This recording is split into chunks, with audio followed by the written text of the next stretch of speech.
痛みを感じろ。痛みを考えろ。痛みを受け取れ。痛みを知れ。痛みを知らぬ者に本当の平和は分からん。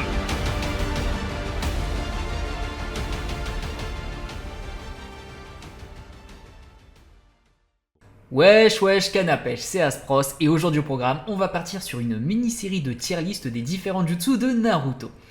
Alors le but de cette vidéo, parce qu'en fait si vous voulez, à la base, là je vais raconter un petit peu ma vie.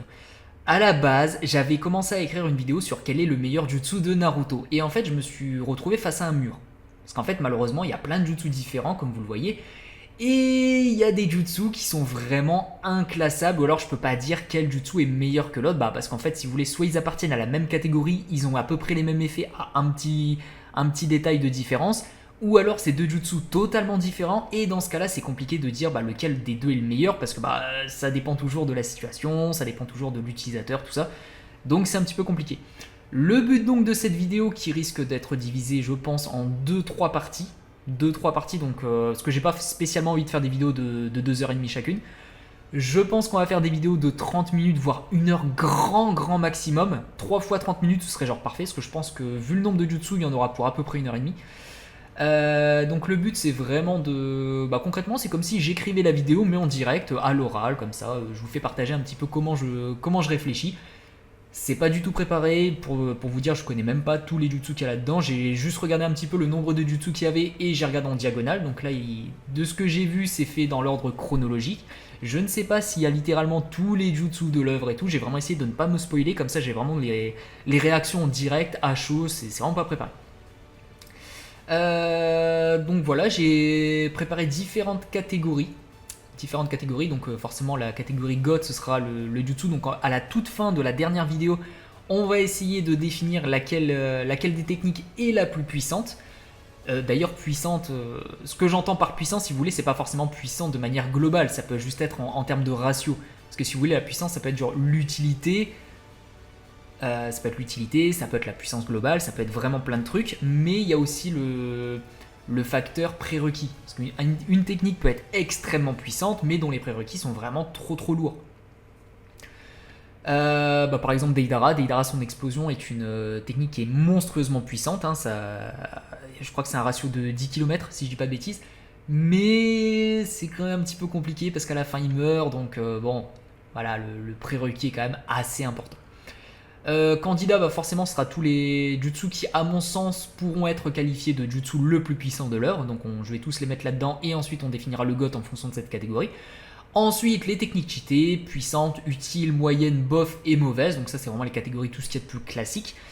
Juste les techniques mauvaises, je sais pas si on aura. Je l'ai calé ici, mais je sais vraiment pas. En fait, j'arrive pas à imaginer un jutsu dans Naruto qui est mauvais. Même si en vérité j'ai peut-être une idée, mais on verra. Les techniques au contre-coup trop importants, justement c'est ce que je disais avec Deidara, il y a des techniques genre l'emprisonnement des morts, il y a la technique l'explosion de Deidara, donc ça c'est des techniques qui seront potentiellement extrêmement cheatées, mais qui nécessitent la mort, donc je vais les placer là au début, puis à la fin on verra un petit peu où on les place. À tous les coups elles resteront ici, ou à tous les coups elles passeront dans Candidat, on verra. Et enfin, forcément, technique inclassable situationnelle. Donc ça, c'est vraiment les techniques qui sont... Voilà, tu peux pas les placer.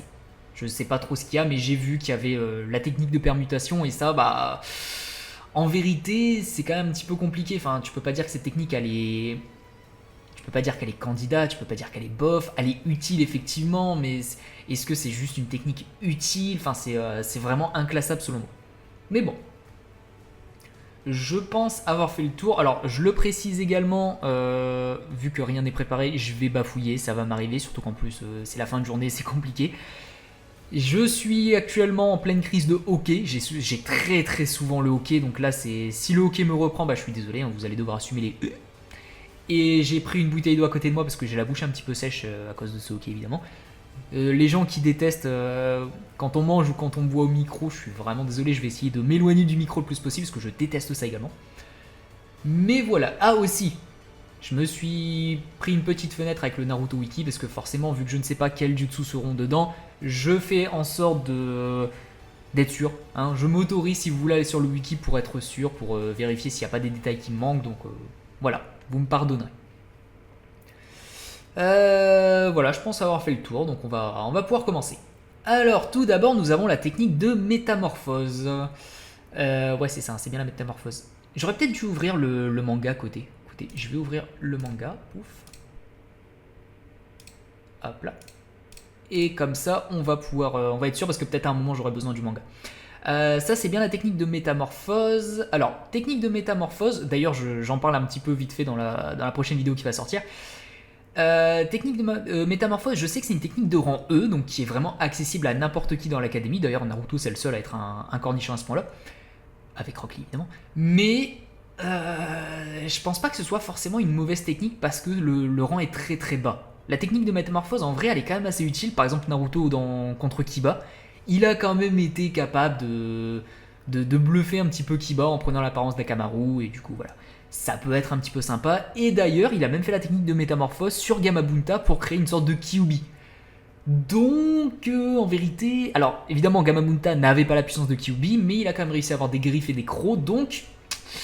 Pour moi, c'est quand même une technique assez utile. D'ailleurs aussi, je ne l'ai pas précisé, c'est vrai, technique utile, c'est pas forcément en combat. Parce que du coup, il y a des techniques, bon, on se doute que la métamorphose dans un 1 contre 1, bon, c'est pas forcément très utile, genre métamorphose contre Madara, voilà quoi.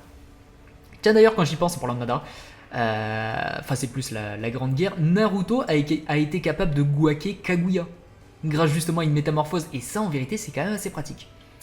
Donc ouais, technique utile selon moi. Ensuite, nous avons le Sexy Jutsu. Alors, bon, je regarde un petit peu. Oui, je suis désolé, ça frotte un petit peu sur ma chaise. Est-ce qu'il y a la technique du harem inversé ou quoi que ce soit, ou même la technique du harem simplement? J'ai pas l'impression. Ouais, j'ai pas l'impression. Donc, je pense qu'on va qualifier Sexy Jutsu et harem en même temps. Bon, dans tous les cas, voilà, c'est une technique. Technique bof. Après, bon, c'est vraiment technique comique, si vous voulez, c'est pas une vraie capacité. Ça peut être bien pour la persuasion, genre pour persuader Jiraiya, mais bon. Kaguya a été surprise, effectivement, je vous entends, mais bon, je peux pas la considérer comme très très utile. Même si techniquement, c'est un dérivé de la transformation, techniquement. Ensuite, on a le multiclonage. Alors, multiclonage, bah écoutez, en vérité, je me demande si le multiclonage serait pas déjà une technique qui serait au moins cheatée. Parce que effectivement, ça dépend, mais oui, aussi ça va dépendre en fait des autres catégories. Ça, je vous avoue, le fait de ne pas avoir regardé ce qu'il y a après, ça me pose un petit peu problème. C'est est-ce que ça prend en compte tous les clones qui existent? Genre par exemple le clone de foudre de Kakashi, est-ce qu'il est compté dedans? Ou c'est vraiment genre le multiclonage pur et dur? Kakashi, est-ce qu'il y a un multiclonage? Parce que là, je vois le clone de... Enfin, c'est pas vraiment un clone, mais vous avez compris. Ouais, en vrai, il y a pas... J'ai pas l'impression de voir d'autres clones. Hein.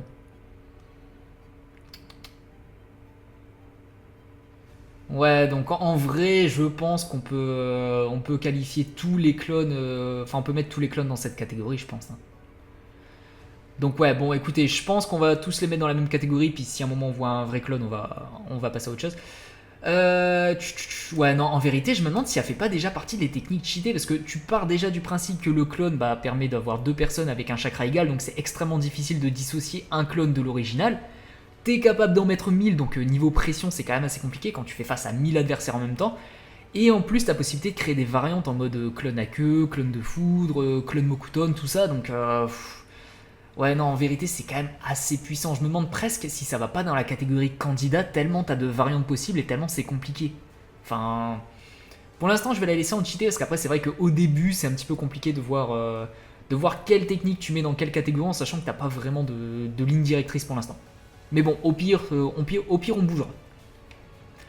Ensuite, on a la fameuse technique des 1000 ans de souffrance.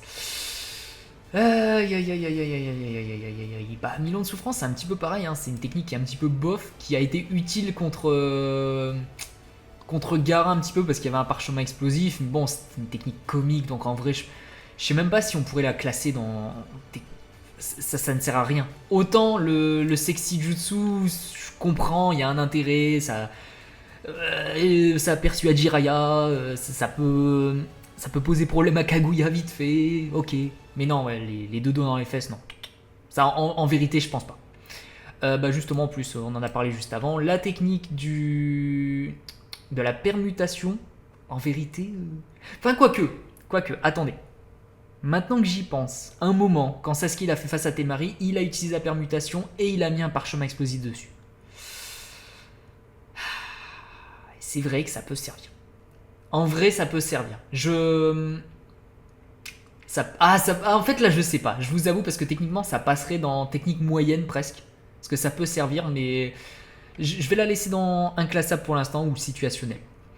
Ensuite, la Katon boule de feu suprême. Bah écoute, c'est une technique qui est plutôt moyenne, qui est plutôt utile. En fait, si vous voulez, ça a une portée qui est quand même assez sympa, qui est une technique à distance, qui en plus est une base chez les Uchiwa, donc ça consomme pas forcément beaucoup quand t'es un Uchiwa, voilà, un Uchiwa avec de la bouteille.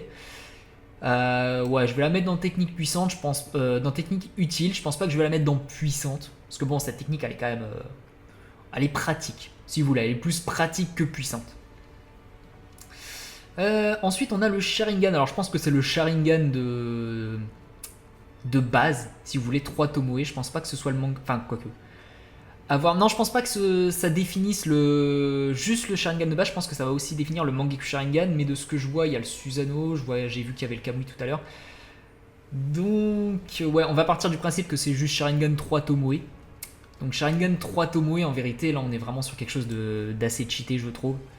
Pas candidat, parce que pour moi les vrais candidats, ce sera plus quand tu parleras du Mangekyou Sharingan, mais ouais, plus en termes de technique cheatée, il y a tellement d'avantages. Et en plus, bon, là malheureusement la photo c'est Kakashi, mais c'est vrai que quand tu es un autre Uchiwa, bah, ton chakra se consomme quand même beaucoup moins vite. C'est le Sharingan de base, ton corps il est habitué, ça te permet vraiment de faire des dingueries, d'analyser parfaitement les mouvements ennemis, de les reproduire, de ne laisser passer aucun détail. Enfin, c'est vraiment extrêmement pratique et voilà. En fait, peu importe qui tu es, ça te donne un giga gros boost de puissance. Donc, non, franchement, le Sharingan mérite sa place dans les techniques cheatées, mais peut-être pas dans les candidats. Ah, j'ai le hockey, je suis désolé, c'est horrible. Ensuite, on a la technique du camouflage dans la brume. Alors ça, très honnêtement, puissante. Un peu sous-côté, je trouve. Parce qu'en fait, le truc, c'est qu'il faut se rendre compte que si tu n'es pas un ninja de type sensoriel ou alors que t'as pas des attributs genre l'odorat de Kakashi, c'est genre presque impossible de te défendre contre cette attaque. Enfin. En fait, essayez de prendre n'importe quel autre Jonin, donc à part Kakashi qui lui n'avait pas son odorat, et essayez de le mettre à la place de Kakashi. Enfin, contre Zabuza, contre cette technique-là, et franchement, il n'y en a pas beaucoup qui pourraient s'en sortir. Donc ouais, en vrai, je la place quand même ici, puis même c'est une technique qui est assez pratique, qui semble pas forcément consommer beaucoup de chakra, qui est quand même vraiment très utile. Pour moi, cette technique, en fait, ça servira à Zabuza à clairement avoir le niveau d'un membre de l'Akatsuki. Mais bon, après, pas les gros cadors, hein, évidemment, plus genre Idan. Ensuite, on a la prison à queue. Alors la prison à queue que... Je vais pas forcément la mettre au niveau de la technique de la brume. Parce que bon, en vrai, la technique à queue, c'est quand même bien, parce que si vous voulez, ça permet d'emprisonner un adversaire, mais il faut quand même être vraiment corps à corps, donc c'est quand même assez moyen. Puis ouais, il y a quand même moyen de s'en sortir en vérité. Je me dis que c'est une technique sweet on, donc en vrai, si tu utilises du right on, normalement, ça pourrait passer à travers, ça pourrait blesser la personne, donc ça te blesserait toi vu que t'es dans l'eau, mais ça blesserait aussi la personne qui le fait, donc en vrai ça lâcherait la technique. Neji est capable de s'en sortir, ouais, il y a quand même des petits inconvénients. Pour moi, elle a quand même beaucoup plus d'inconvénients que la technique de la brume. Ensuite, on a, alors ça c'est le dragon d'eau, je pense. Ouais, ça doit être le dragon d'eau. Je pense que c'était pendant le clash des deux dragons d'eau de Kakashi et Zabuza. Bah écoutez, c'est plus ou moins comme la boule de feu en vérité, hein. C'est une attaque à distance, c'est une attaque élémentaire. Je pense que c'est un petit peu l'attaque de base, non? Ouais, je pense que quand t'es utilisateur de Suiton, je pense que c'est un petit peu ton attaque de base. Un petit peu comme quand t'es Uchiwa, c'est la boule de feu, voilà.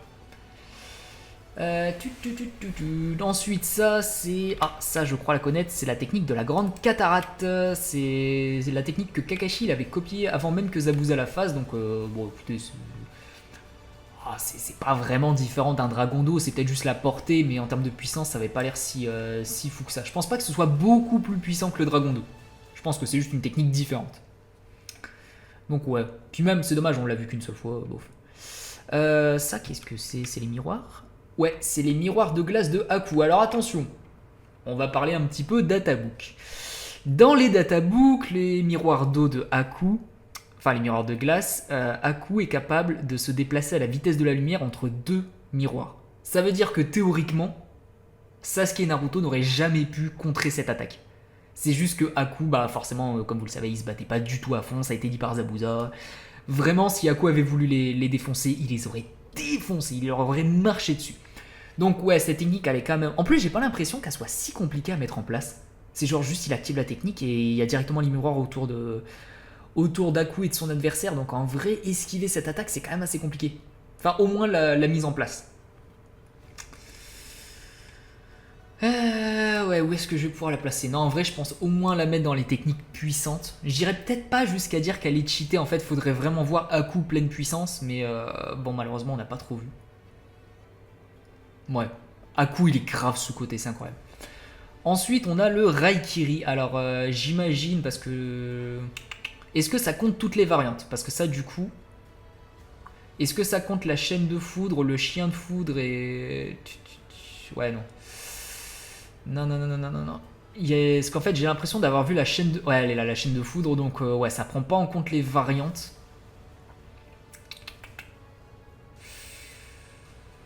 Quoique, est-ce que la chaîne de foudre, c'est vraiment un Raikiri?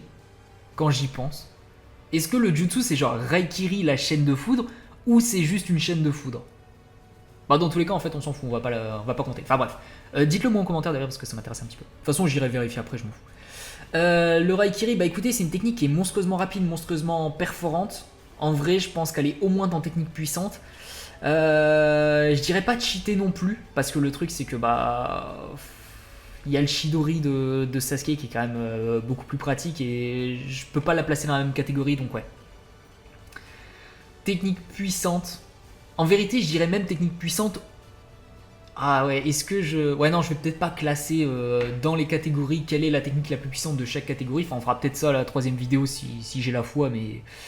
Je pense pas, mais en tout cas, ouais, ce serait clairement une technique qui est au-dessus des autres. Parce qu'en vrai, niveau défense, il n'y a pas beaucoup de défense qui pourrait résister. Mais bon. Ensuite, on a... Alors oui, ça, c'est l'espèce de Katon que Sasuke a fait. Alors, je me souviens plus c'est quoi le nom. C'était pas Feu du Dragon, un truc du genre. Mais il avait fait sur les fils de chakra qu'il avait attachés, donc sur les petits câbles qu'il avait accrochés sur ses kunai.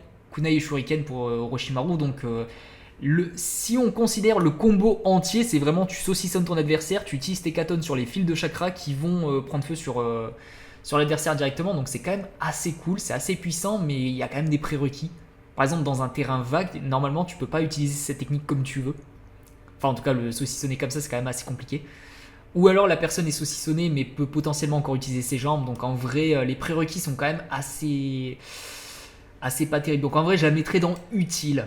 Et je suis en train de me rendre compte que peut-être une catégorie entre les deux, ça ferait pas de mal. On verra. On verra s'il y a d'autres exemples.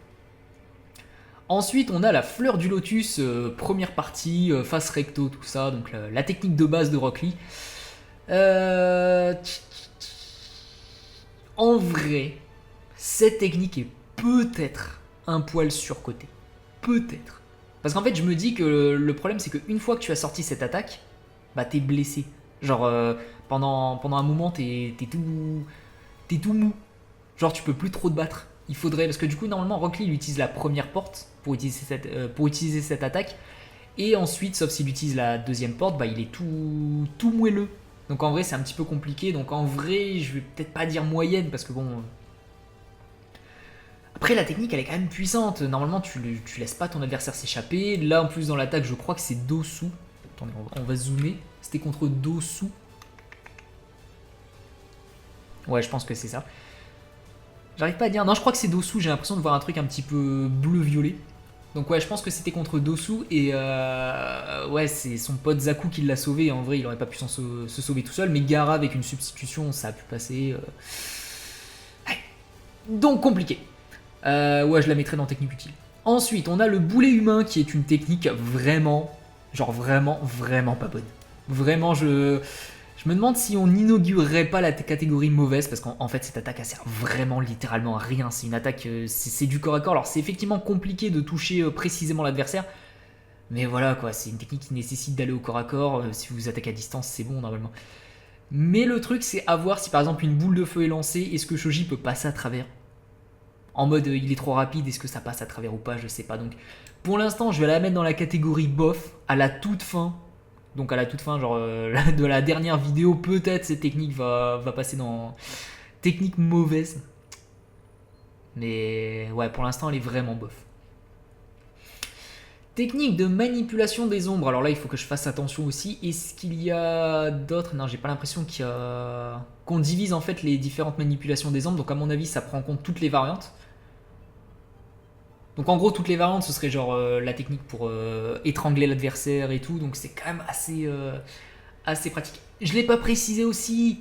Je ne prends pas en compte Boruto. Je suis désolé. Ça veut dire que par exemple, la manipulation des ombres de Shikadai, quand il fait une sorte de gros cercle autour de lui, ça ne compte pas. Ça va être pareil pour le Rasengan de Boruto, tout ça. Voilà, c'est comme ça c'est dit. Donc la manipulation de Shikamaru, en vrai, quand c'est combiné avec Shikamaru, c'est quand même monstrueusement puissant. Je pense que je la placerai au moins ici. En fait, le gros problème de cette technique, c'est que bah, déjà forcément, ça consomme beaucoup de chakras, surtout quand c'est à distance. Ça a été dit aussi également que Shikamaru a plus d'emprise quand il est proche. Ça veut dire que plus c'est loin, moins il a d'emprise et du coup c'est compliqué. Par exemple, Tayuya a pu résister à cette emprise. Et ouais, ça nécessite quand même d'avoir un petit peu d'ombre sur le terrain. Plus la zone elle est couverte, plus c'est pratique pour lui. Donc ça nécessite quand même pas mal de prérequis. Mais la technique au final ça permet quand même d'immobiliser l'adversaire et avec le QI de Shikamaru il est capable d'en finir si vous voulez. Normalement la technique ne permet pas de tuer mais vu les différentes variantes en vrai ça va. En vrai ouais je pense qu'on peut la classer dans les techniques puissantes puis voilà. Ça c'est... Ah j'ai oublié le nom exact de l'attaque en français. Nimpo... Bon écoutez, c'est la technique mentale du clan Yamanaka, là j'ai oublié son nom, je suis désolé. Honte sur moi. Transposition. Ouf. La honte sinon. Bah écoutez, transposition c'est pas forcément une mauvaise technique. Mais en fait, j'ai un gros problème avec cette technique, c'est vrai que bah, concrètement, dès que tu as ton adversaire, après c'est quand même compliqué de capitaliser là-dessus parce que si toi tu te fais blesser, enfin si tu blesses ton adversaire, toi aussi tu es blessé. Par exemple, quand Kin s'était fait manipuler par Ino et qu'elle s'est faite blesser par Zaku, Ino aussi a été blessé. Donc en vrai, c'est compliqué. Et d'ailleurs, je crois même, si je dis pas de bêtises, je crois pas que c'était dans un filler de Naruto, je pense pas, mais quand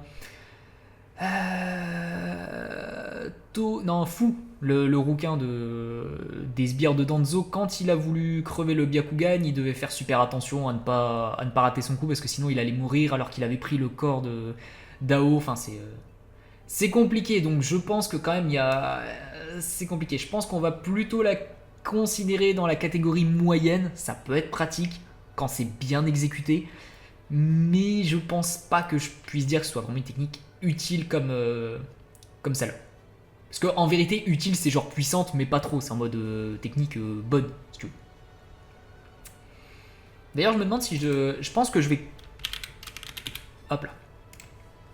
Ce sera mieux, parce qu'en vrai, utile, ça veut pas dire grand-chose. Donc ouais, je vais mettre technique moyenne, ça peut être pratique, mais pas trop.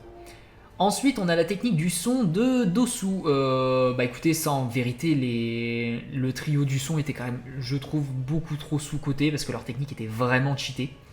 Enfin, quand je dis le trio, c'est surtout Dosu, mais bon.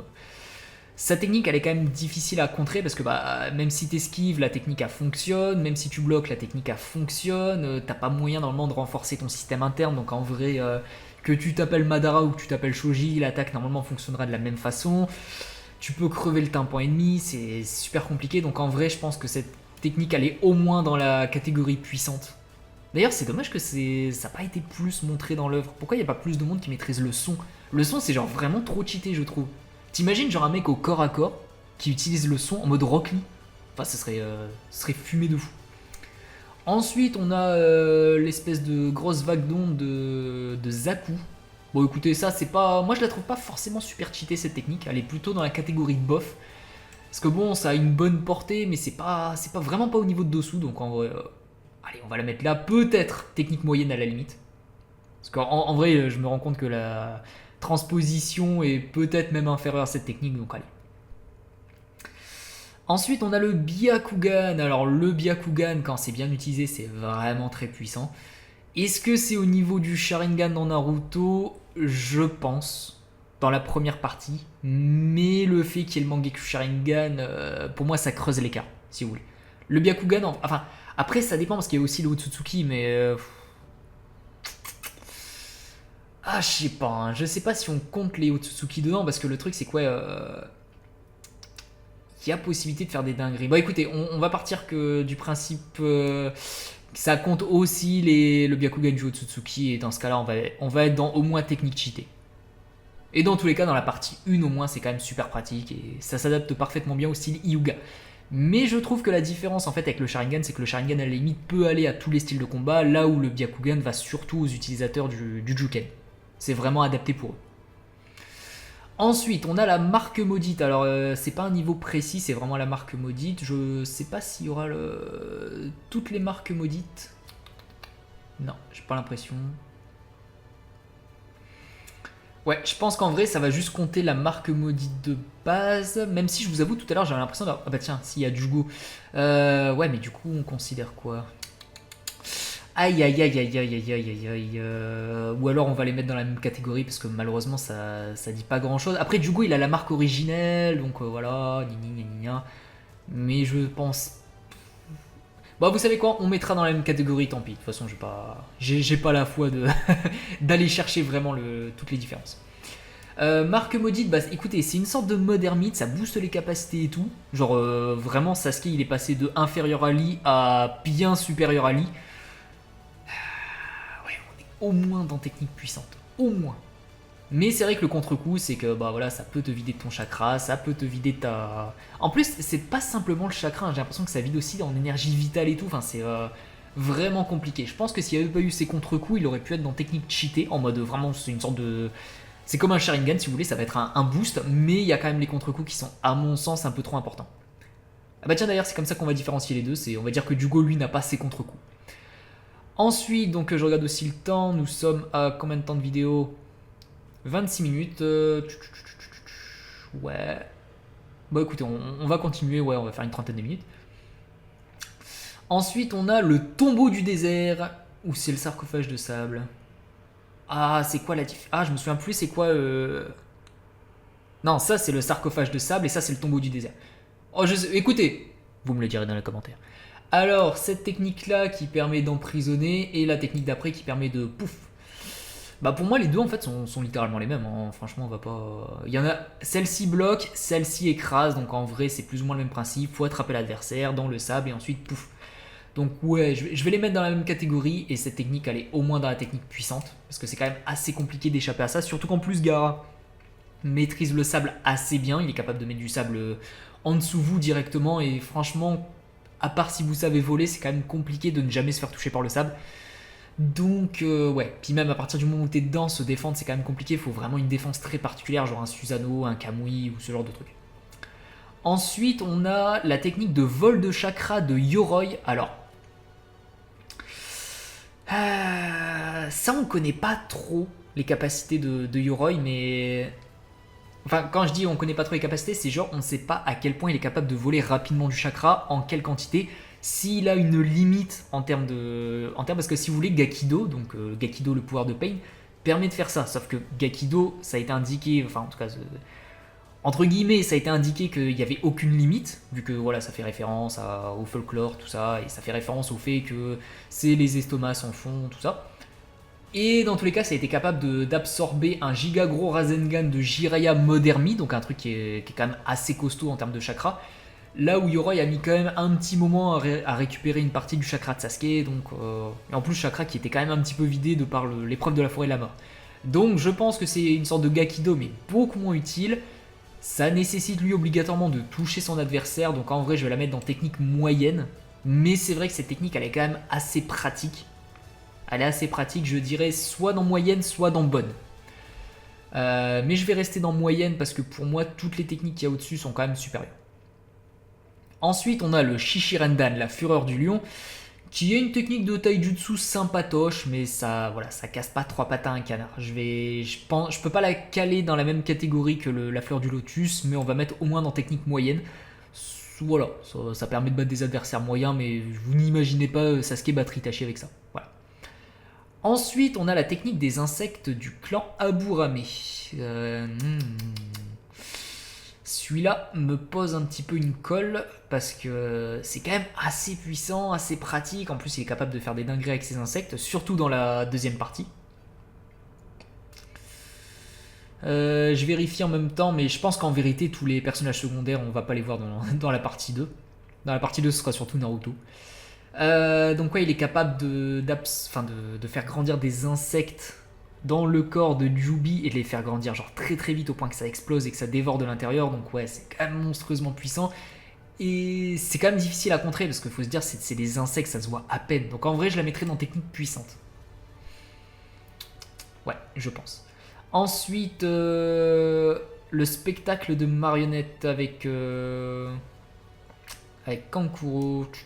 Bon, écoutez, c'est pas forcément une technique incroyable, mais après, en fait, le truc c'est que c'est pas une technique incroyable, mais c'est utilisé par un personnage qui est très puissant, genre bien plus que la moyenne des Genin. Donc en vrai, je la mettrais dans technique bonne, mais je ne pense pas que ce soit une technique si cheatée que ça. Je pense que c'est surtout le principe des marionnettes qui fait que cette technique est puissante. Ensuite, on a la technique des... Voilà, de Kiba, j'ai oublié le nom. Où il fait en sorte que Akamaru se transforme en lui, et du coup, ça fait une sorte de deux Kiba affrontés. Une sorte de clone plus puissant.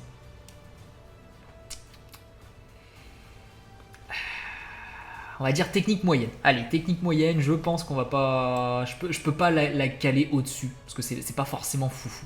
Et en vérité, c'est pareil pour le Katsuga. Donc, voilà. Je pense que malheureusement, on peut pas dire que c'est vraiment une technique très puissante. C'est une technique qui peut être pratique, mais qui est pas folle. Et bon, là, on est à 31 minutes. Écoutez, on va s'en faire encore une, et on garde Rock Lee pour le prochain épisode. Ensuite, on a le nom français, c'était un nom qui était assez stylé. La Fureur de Naruto. Fureur de Naruto, bah écoutez, c'est un petit peu comme la Shishirendan, c'est plus ou moins le même principe au final, du corps à corps. T'envoies l'adversaire dans le ciel, tu le fais redescendre assez vite. Naruto, il utilise des clones, donc ouais, c'est pas foufou, mais c'est quand même plutôt sympa. Voilà, je pense que pour l'instant, on est pas mal. On n'a pas encore eu les techniques vraiment cheatées, mais après c'est un petit peu normal si vous voulez, c'est parce que on est au début de Naruto, les techniques vraiment cheatées arrivent par la suite. Ouais, bah écoutez, merci beaucoup d'avoir suivi cet épisode. Nous, on se retrouve demain pour la partie 2. Au vu du nombre de trucs que j'ai fait, je pense que ouais, ça va se diviser en trois parties. C'est même possible que le troisième épisode soit un petit peu plus long, parce que j'ai pas envie de faire un quatrième épisode pour faire genre 2 minutes. Après, il faut dire aussi que dans cet épisode, j'ai fait quand même une sacrée longue intro. Je pense qu'on est au moins à 5 minutes d'intro. Donc en vrai, les épisodes d'après, ça ira quand même beaucoup plus vite. Mais allez, des bisous les gens, prenez soin de vous, et on se retrouve demain pour un nouvel épisode des tier list des jutsu dans Naruto présenté par le magnifique Asp.